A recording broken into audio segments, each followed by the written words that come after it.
Bueno, señores, y para ponerle punto final a este programa de hoy viernes, que ha rendido más que el arroz salado, señoras y señores, con nosotros, como siempre, como en cada oportunidad, el relevo de la comunicación de la República Dominicana, Charina Sánchez, como siempre, con su segmento El Mundo en que Vivimos. Te estaba chequeando, a ver si me lo decía bien.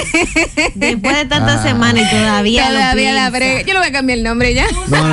Lo voy a anotar ahí, lo voy a anotar. Charina, que a nosotros nunca se nos olvida el nombre de tu segmento. ¿Por qué tú Ponte haces aparte. ¿Por qué tú haces ese aclarando? No, porque lo vi necesario. Está sospechoso eso. No, Gracias, Jorge. De verdad que me siento súper contenta de poder contar con tantas mujeres jóvenes cerca de mí y por supuesto con el padre Santi. ¿Y por qué tú no dijiste joven ok? También. Que aunque estos temas son un poco pesados, son temas que a todos nos afectan y que son informaciones que son valiosas y que debemos de dominar. Así es. Ciertamente no me gustaría estar hablando de estos temas, pero son las realidades que vivimos.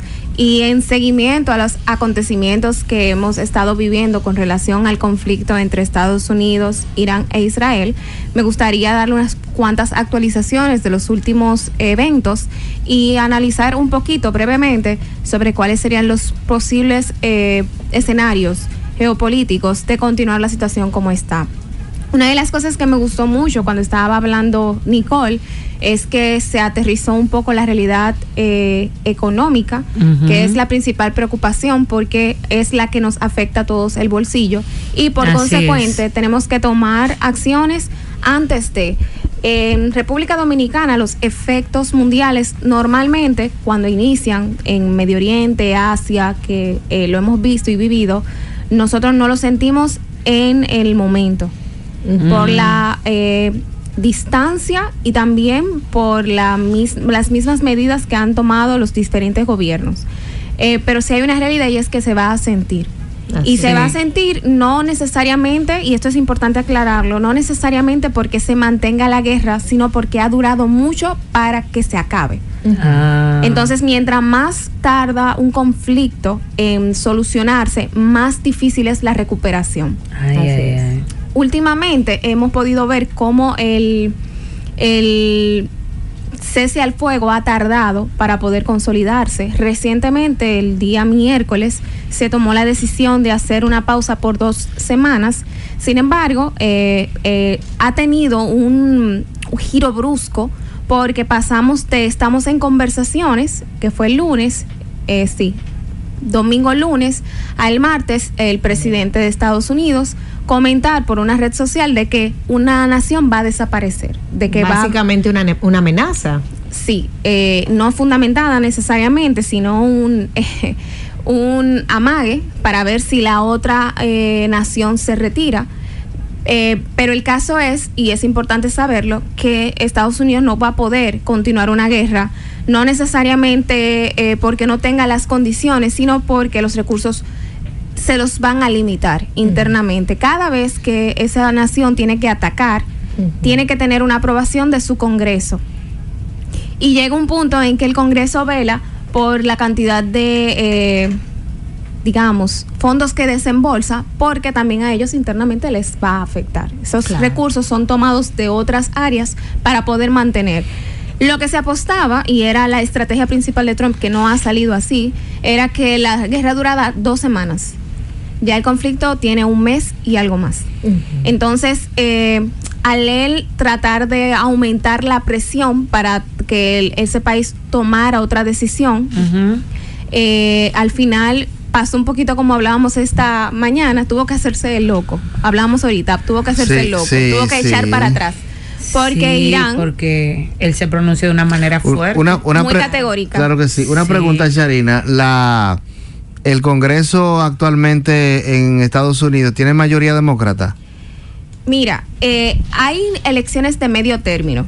Y lo que se pronostica es que por estas actitudes o estas intenciones que está tomando, sí, la respuesta es sí, la cosa se va a tornar. Porque aunque yo sea demócrata, no necesariamente tengo que apoyarte a ti. y tengo que apoyar tus locuras. De hecho, muchas de las figuras que eran que apoyaban categóricamente al presidente, hoy en día se están retirando, porque estamos hablando de secuelas y consecuencias que nos va a tomar muchos años recuperarnos de eso. Entonces, al final, ese es el costo político que va a tener, o que está pronosticando que va a tener Trump por estas medidas emocionales, porque son emocionales. Tan extremas. Y extremas, son las que a él, en cierta forma, lo están haciendo tomar distancia, echar para atrás cada vez que se ve amenazado políticamente. También, volviendo al estrecho de Hormuz, cuando se bloquea, que lo que se entiende es que no va a pasar nada, y se toma una estrategia de que solamente van a pasar barcos que paguen en yuanes, que es su principal aliado. O sea, Irán tiene como aliado a Pakistán, tiene como aliado a Rusia, tiene como aliado a China. Entonces, también no solamente te está afectando porque estás perdiendo dinero, sino porque tu moneda se va a devaluar. Entonces, ya ahí el cálculo que tú tenías de que podías hacer presión no funciona. Y se torna o se vuelve un problema económico, que es el principal termómetro para poder, aparte del político, echar para atrás. ¿Por qué? Porque el mercado de valores está una montaña rusa. Entonces, si al final no hay una estabilidad, a ti como presidente te va a afectar. Y es lo que ha estado pasando. O sea que los Estados Unidos se está viendo muy afectado por las decisiones de su presidente. Sí, exactamente. O sea, no hay una estabilidad económica ahora mismo. No hay una estabilidad económica ahora mismo donde los mercados se sientan cómodos, porque tenemos un presidente que es errático. Hoy está bien, mañana se despierta y dice, voy a destruir Irán. Sí. Básicamente la mentalidad que muchos dominicanos a veces tienen en el tráfico. Él no es más loco que yo para meterse. Y cuando él no es más loco que yo para meterse, entonces te sale mal. Resulta Nicole, que el otro es loco. Pero Nicole, por Dios. Bueno, aplatanando los términos, pero es cierto. Sí, es verdad. Así es, exacto. Entonces, al final, cuando tenemos todo este escenario geopolítico, todo se tiene que reacomodar y se tiene que ir ubicando para poder favorecer a una fuerza que es la que apoya. Hace unos programas, recuerdo que había utilizado, o no recordaba el término, que hoy se los traigo, de cuando una nación utiliza a otra para, vamos a ponerlo de una manera más llana. A mí no me cae bien Leonela, pero yo no voy a discutir yo con Leonela, sino que como Nicole y yo somos amigas, yo voy a utilizar a Nicole para que Nicole pelee con Leonela. Pelee con Leonela. Eso es algo, digamos, que un ejemplo que estamos poniendo. No creo que ningún oyente de este programa conozca a nadie así, ¿verdad? Bueno, un puro ejemplo. Es un ejemplo. Sí, entonces, ese es el término proxy. Son los países proxy. Son países que están cercanos al otro. En este caso, Irán está cercano a Israel. Y realmente con quien tiene problemas Irán es con Estados Unidos. Pero si recordamos, quienes iniciaron el conflicto fue Israel e Irán. Israel ha sido utilizado para ello. Y así como hay países que apoyan a Estados Unidos, hay países que apoyan a Irán. Dentro de ellos también un país que por sus fuerzas terroristas y digamos peligrosas, también por temas de religión, apoya a Irán, que es el Líbano. Y si podemos, por eso me gusta ponerlo en contexto, porque a veces decimos, bueno, hubo un bombardeo en el Líbano. Alguien puede preguntarse, ¿pero por qué? Y es precisamente por eso, porque ahí hay una fuerza paramilitar que se llama Hezbollah, que a quien apoya es a Irán. Entonces, cuando se dan todas estas condiciones, todo el panorama geopolítico se altera, y por eso podemos ver medidas en nuestro país, como la de que no hubo marcha el 30 de marzo, como la de reciente anunciada de que todo lo que se recauda de los consulados, que anteriormente solamente recibíamos un 20% al país y lo otro era para el manejo de las, digamos, de esas sedes consulares, va a entrar al presupuesto nacional. Porque realmente lo que se está es preveyendo. Todavía no estamos ni siquiera sintiendo un poco de lo que otros países, naciones cercanas al conflicto, están pasando. Países como Filipinas, como Vietnam, han reducido las semanas laborales porque hay una escasez de petróleo. Y todo eso nosotros lo vamos a sentir fuertemente. Esperemos que no tan fuerte, pero sí se va a sentir. Ya de forma, digamos, parcial, hay algunos productos de primera necesidad que han aumentado. Claro. Sí, los combustibles han ido aumentando. También. Gracias a Dios, al menos el gas, el licuado, el GLP, lo están aguantando ahí por un tema, ¿verdad?, de que la gente con lo que utiliza para cocinar. Pero sí, de manera gradual y muy sutil, hay muchas cosas que ya están comenzando a aumentar. Ya hay amenaza de los pasajes, de subir. Sí. Entonces, según lo explica Charina, muy bien explicado, o sea, todas esas pequeñas subiditas, no hay nada para lo que se podría. Sácale algo ahí que te está diciendo que está bien explicado.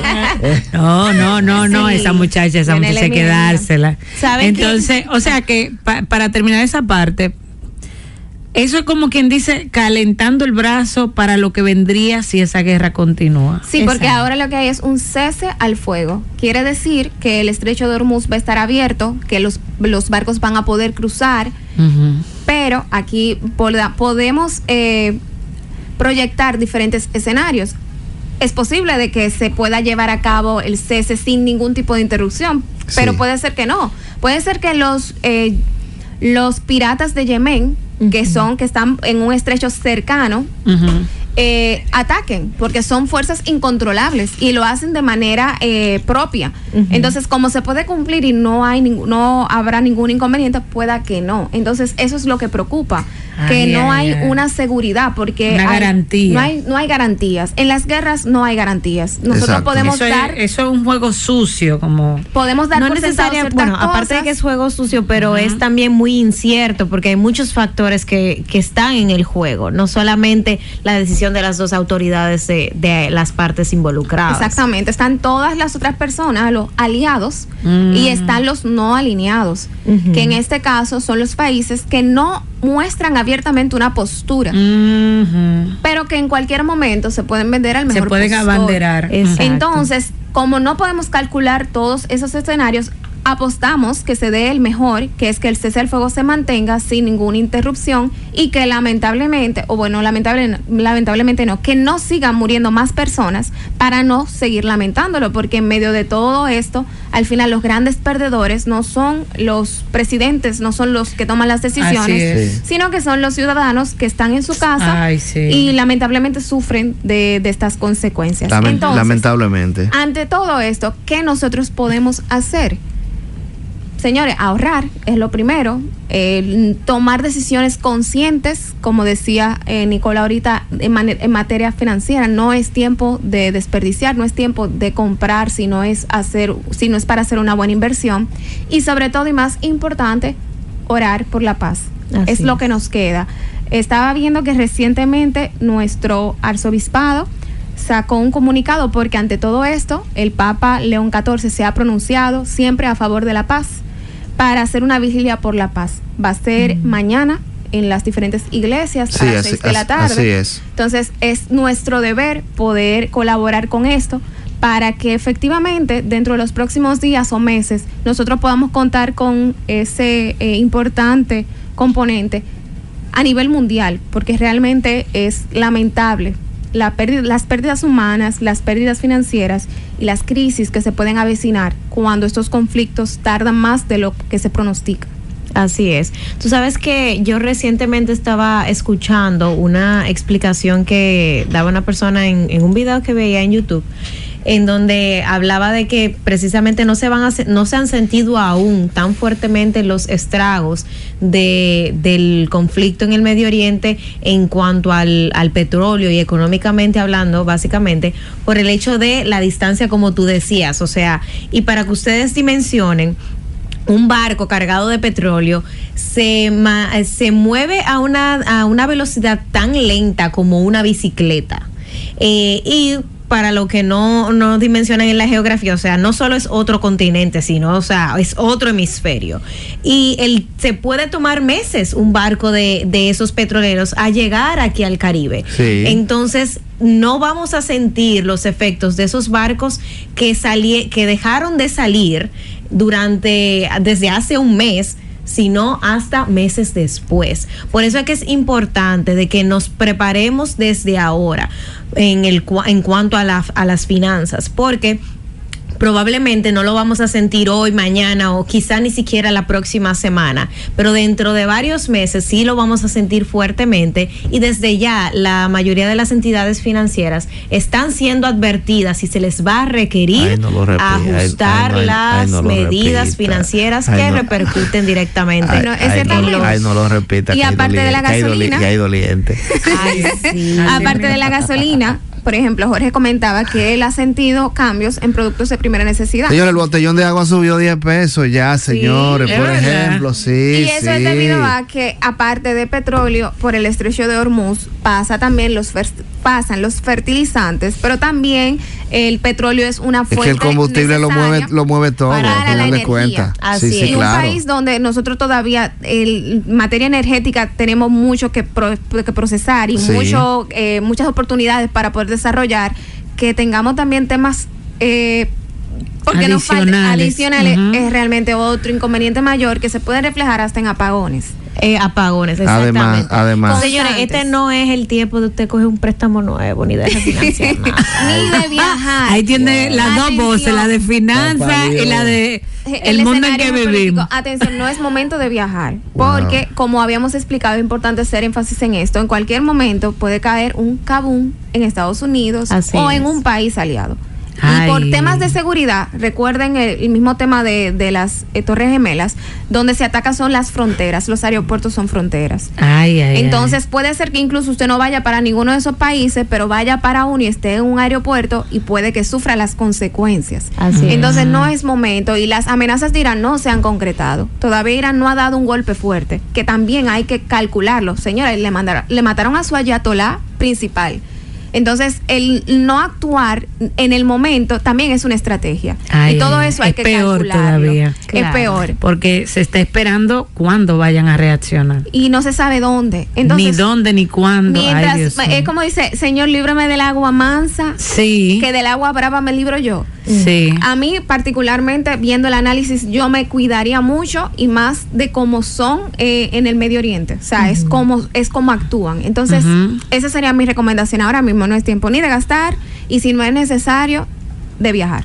Y esto no es un llamado tampoco al miedo, porque también a veces uno se puede alertar mucho cuando escucha este tipo de comentarios y cuando escucha la gravedad de la circunstancia. Y no estamos llamando a que la gente empiece a entrar en pánico ni a estar en miedo, pero sí a ser cautelosos y a tomar las medidas del lugar ahora que es el momento de hacerlo, y no esperar que le explote la crisis o que le explote la situación para luego lamentarme, ay, y si yo hubiera. Sino, claro, después se viaja después. Claro que sí, verdad que sí, aunque duela, verdad, se viaja después aunque duela. Sí, pero se ora hoy. Claro que sí. Señores, lamentablemente llegamos al final del programa de hoy, pero qué bueno haber tenido estos contenidos de tanto impacto y de tanta, verdad, que son tan importantes para nuestra gente, para nuestros oyentes que siempre están en sintonía con nosotros. Gracias, Charina, por este segmento tan informativo para nuestra gente, para poner Charina, al tanto a toda la gente con lo que está sucediendo.